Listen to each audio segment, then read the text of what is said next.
O Dia Nacional da Educação para Surdos é comemorado no dia 23 de abril com o intuito de rememorar as lutas e celebrar as conquistas da comunidade surda com a integração de práticas inclusivas no ensino regular. Para saber mais sobre esse dia, nós convidamos a professora Helena, que é líder, do Grupo de Estudos e Pesquisas em Educação Especial e Inclusiva.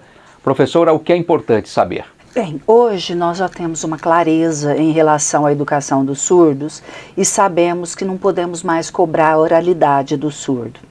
Até bem pouco tempo atrás, os alunos iam para a escola e eram obrigados a fazer leitura labial, eram obrigados a falar, porque eles é que tinham que se adequar à condição da escola, feita por ouvintes para ouvintes.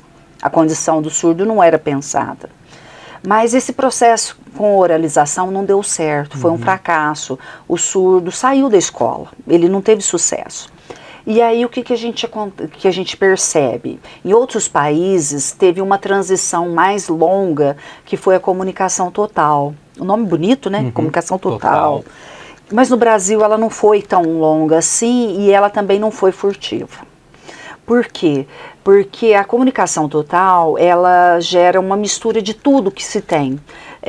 Sinais, gestos caseiros, leitura labial, mímica. Então ficou uma coisa meio teatral, mas não funcional para o surdo. Porque se eu estiver falando e estiver sinalizando, ou ele presta atenção nas minhas mãos, ou ele presta atenção nos meus lábios. Ele não vai conseguir, pôr um olho aqui e outro ali. Então fica uma coisa bem assim difícil. E no Brasil, a gente só consegue pensar no bilinguismo quando a língua brasileira de sinais foi reconhecida, que foi em 2002, pela Lei 10.436, que foi 24 de abril, porque a gente tem hoje, dia 23 de abril, comemoramos o Dia da Educação dos Surdos, e ela foi reconhecida, um direito dessa modalidade bilíngue que a gente pensa hoje, foi agora, em 3 de agosto de 2021. Recente. É muito recente essa situação que passou a ser lei. Antes a gente viabilizava, com o processo de inclusão escolar, a gente tem a lei de 2008, que é da perspectiva da educação inclusiva, mas veio vindo uma lei atrás da outra e a gente percebe que hoje a gente tem uma clareza em relação à educação de surdos. Precisamos trabalhar com o bilinguismo. O que é o bilinguismo? Primeira língua para o surdo tem que ser a língua de sinais. A segunda língua para os surdos é a língua portuguesa, no caso do Brasil, que a gente tem que pensar assim, Libras não é no mundo inteiro, cada país tem a sua. Então a nossa é a Libras, a língua brasileira de sinais. Um padrão. É a nossa. Então ela é reconhecida desde 2002, então quando veio o reconhecimento em 2002, eu me lembro que eu fazia parte de um projeto surdez em Ribeirão, foi uma vitória, porque a gente foi para as ruas, junto com os intérpretes, junto com os surdos, foi uma reivindicação, então assim, foi uma luta da comunidade surda. Em Ribeirão a gente tem uma associação de surdos muito forte. Então, assim, até aqui o pessoal de Batatais os surdos daqui vão para lá, os da região vêm para Ribeirão, porque eles são bem organizados. Então, é importante a gente pensar nisso. A língua de sinais, ela foi reconhecida em 2002, mas a lei, se você pegar, ela é tão pequenininha, ela é tão enxuta, e ela ainda tem um parágrafo único que fala assim, que o surdo não está desobrigado de aprender a ler e escrever a língua portuguesa, ou seja, a língua portuguesa ele tem que aprender.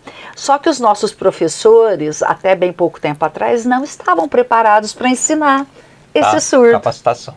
Isso. Então, a educação dos surdos não é qualquer professor que pode ensinar a língua portuguesa para os surdos, porque tem algumas coisas que tem na estrutura da língua portuguesa que não tem na língua de sinais.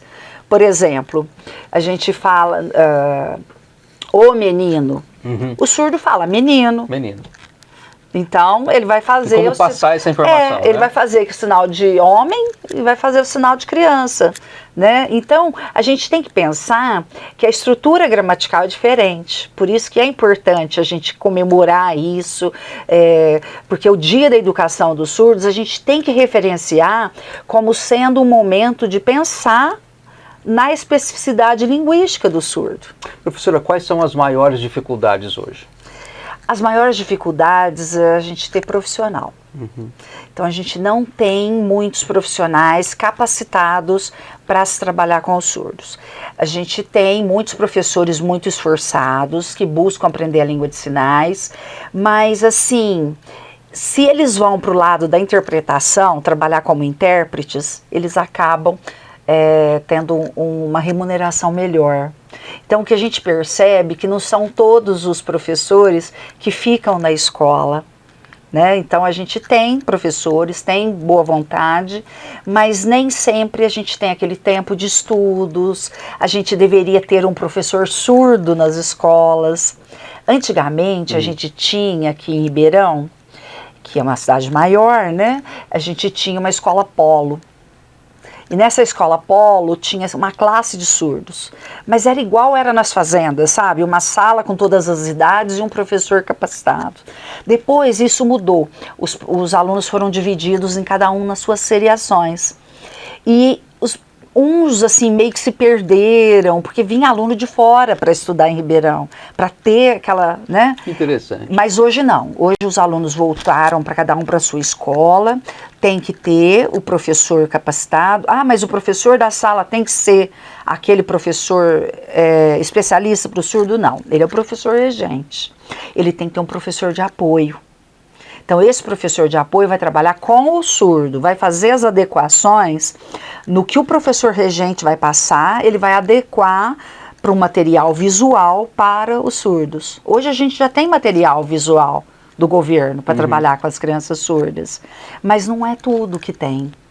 Tá, e falta políticas públicas para melhorar essa situação, professora? Falta na questão assim de inserção na grade curricular de todas as escolas brasileiras a língua brasileira de sinais. Você percebe que em algumas escolas se ensina o espanhol, se ensina o inglês. As crianças aprendem inglês no maternal, hoje tem. Tem. Aula de inglês, aprende espanhol. Meu filho, por exemplo, teve aula de chinês, até teve aula para de olhar japonês. para o mercado de trabalho futuro, né? Sim. Esse é o principal objetivo, né? E outra, pensa assim, o espanhol, será que toda criança vai fazer bom uso do espanhol? Bem, a Libras vai usar? Vai. O surdo está aí. E existe, pela Organização Mundial de Saúde, uma previsão que até 2050 nós vamos ter 900 milhões de pessoas surdas no mundo. No mundo.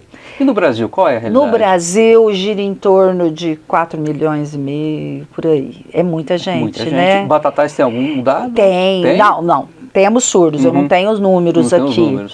Mas, assim, a gente tem bastante surdo. Se a gente tivesse uma política de saúde realmente forte, a gente iria minimizar muitos surdos. Por quê? São várias etiologias da surdez, mas uma das mais fortes é a rubéola e a meningite.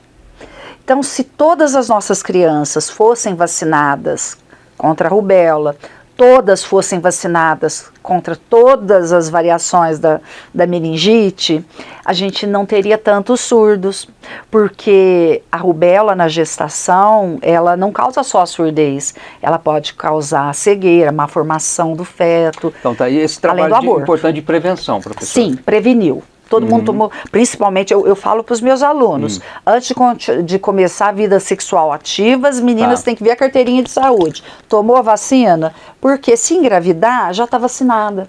Não pode tomar no início da gravidez. Interessante. Então tem tudo isso, né? Então a gente precisa. Existe a política pública hoje, mas nem todas as pessoas levam seus filhos para ser vacinados. E vamos falar de inclusão. Como é que está isso? Então, a inclusão está funcionando sim. Tá. Hoje o surdo está na escola, ele busca o apoio dele.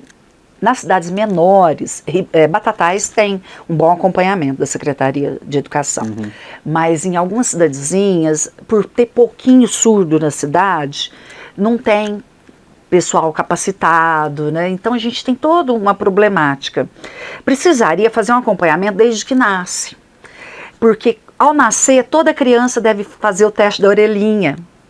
Mas esse teste não é feito logo que nasce. Não é no início?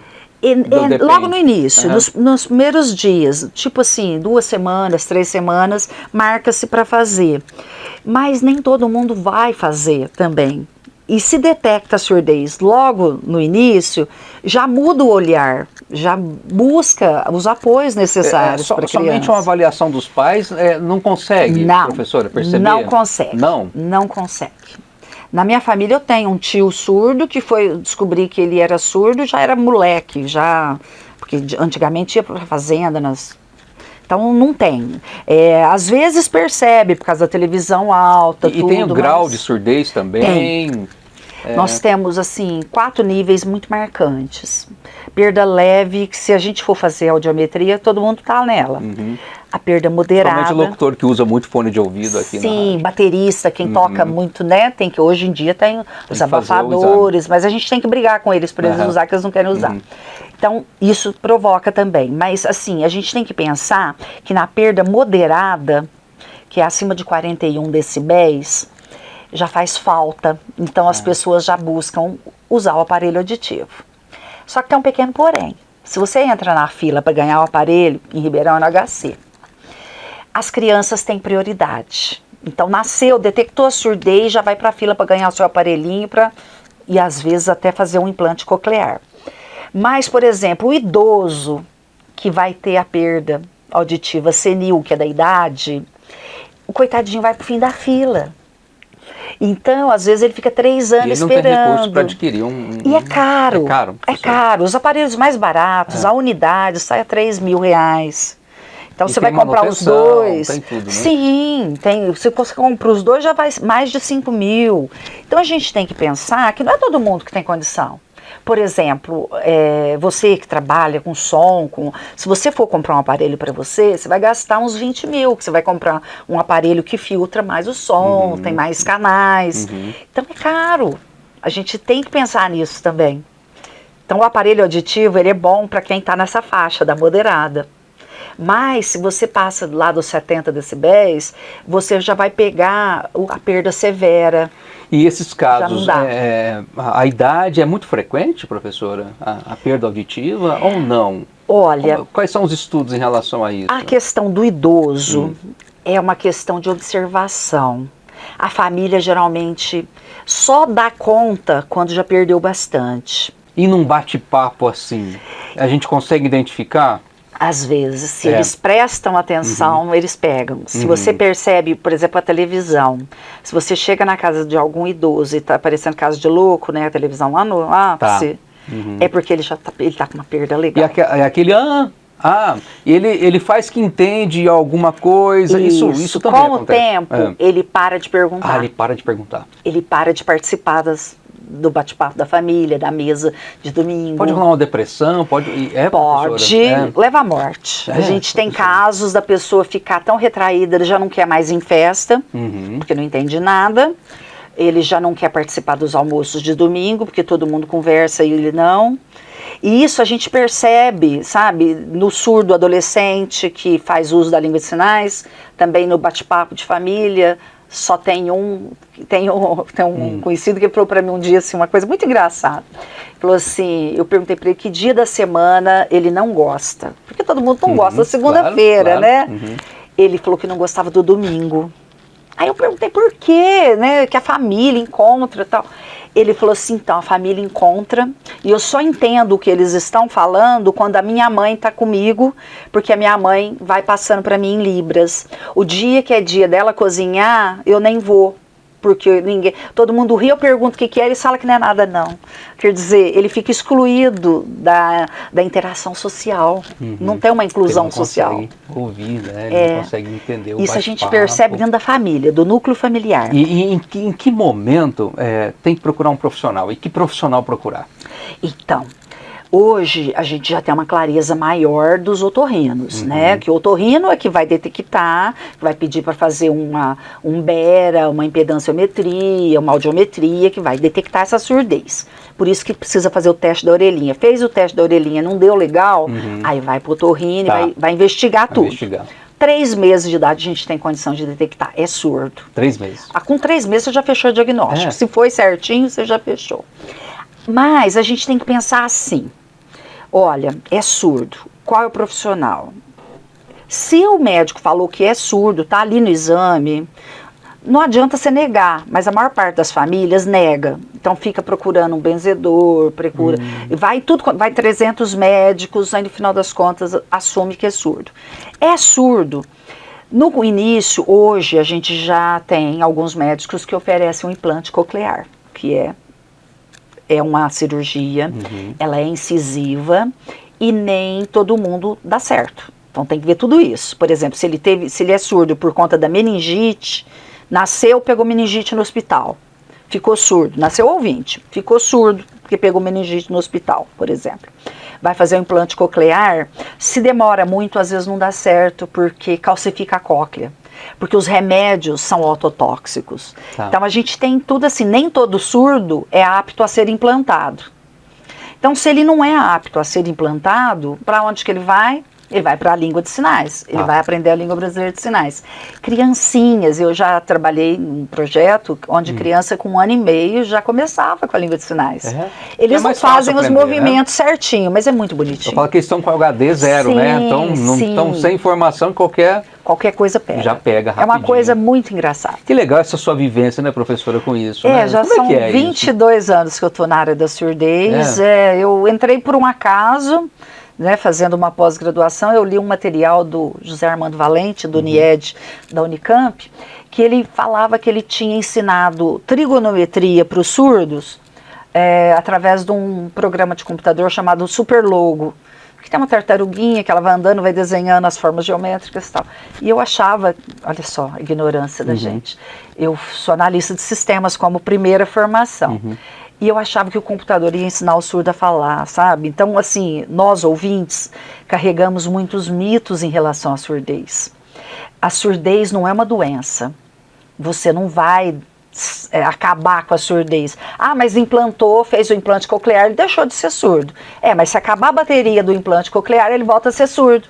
Ele vai ter que trocar a bateria. Você entendeu? Então ele está com o aparelho, né? Ele tem um aparelho, né, para poder ouvir. Então, é que nem as pessoas usam um aparelho, muita criança joga o aparelho no lixo, né?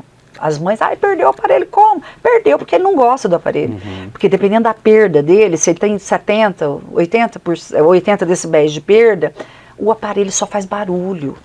Não ajuda em nada. E depende da qualidade também, né? Também, mas a questão do aproveitar o aparelho auditivo é na perda moderada. A perda severa e a perda profunda, ele não ajuda. Por melhor tecnologia que seja, chega um momento que ele não vai ter bons ganhos.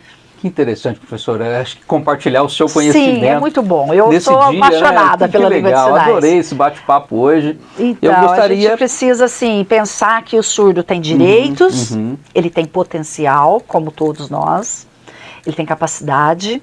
Então, o que a gente precisa é olhar para o surdo como um igual. Não é ficar vendo ele usar a língua de sinais e falar que bonito. Aprenda. Faça parte dessa beleza conversando com eles. Então é muito legal. Eu acho que assim, a língua de sinais precisaria estar na escola para que todos aprendessem a língua de sinais e pudessem conversar, fazer uso de uma língua diferente. Então quem quiser aprender, o que buscar e como buscar? Sim, por exemplo, nós temos em Ribeirão Preto a gente tem o CAS, que é o Centro de Apoio e Atendimento da Surdez.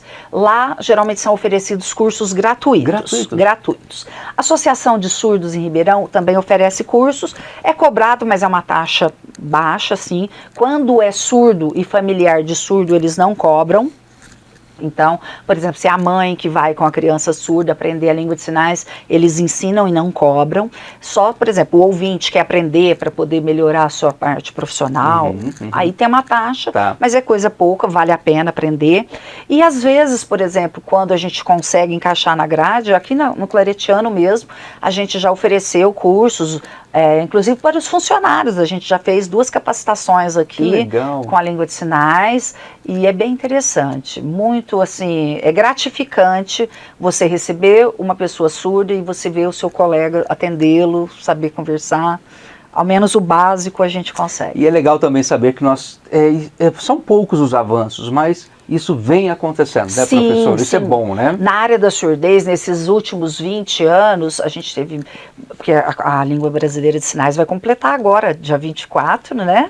Completa 20 anos. 20 anos. Então, ela é uma mocinha, né? Está quase atingindo a maturidade. Que legal. Então, a gente tem que pensar, em 20 anos, em termos de educação, é muito pouco, mas avançou-se bastante. Eu tenho essa alegria de ter passado. Eu agradeço esse bate-papo aqui, que eu tenho certeza que vai agregar, né, e vai compartilhar conhecimento com os ouvintes aqui da rádio, também para quem nos acompanha nesse canal, nesse dia que é tão importante.